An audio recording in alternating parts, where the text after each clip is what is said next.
Бүгінгі күнде міне көріп отырғандай негізі 3 блок толығымен аяқталып, бұның ішінде қазір тұрғындар үйлерін, пәтерлерін ремонт жасап жатыр. Қазіргі күнде 20-дан астам адам ремонт жұмыстарын жүргізсе, соның ішінде 4-5-еуі уже көшіп келіп тұрып жатыр. Одан бөлек бұл жерде бізде қазір артта байқағандай міне 4-ші блок аяқталуға жақын қалып тұр. 5-ші блок бітті болады уже. Одан бөлек 6-шы, 7-ші блоктар салынып жатыр. Қазір ар жақта тағы да ішкі жақта көрсетемін. Әрине, біз басындағы эскизді жобада өзіміз көрсеткендей жоспарлағандағыдай, солардың барлығы іске асып жатқан кезінде өзім іштей бір қанағаттанасың.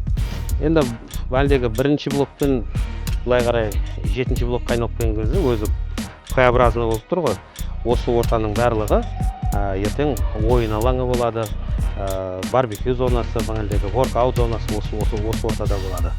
Бұның барлығы көгалдандырып, жолдар істеліп, одан бөлек бәлдегі алды қоршалып, көліксіз аула деген осы болады. Ол бұйыртса біз мұнай біткеннен кейін күз айларында толық бітіріп, қолданысқа береміз деген үміттеміз.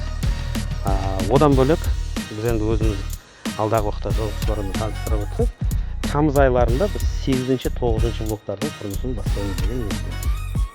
Бұл ар жақта өз алдына 8, 9, 10, 11 деген өз алдына тұрған 4 блок бар. Солардың құрылысы басталып, оны келесі жылдың 2-ші тоқсанында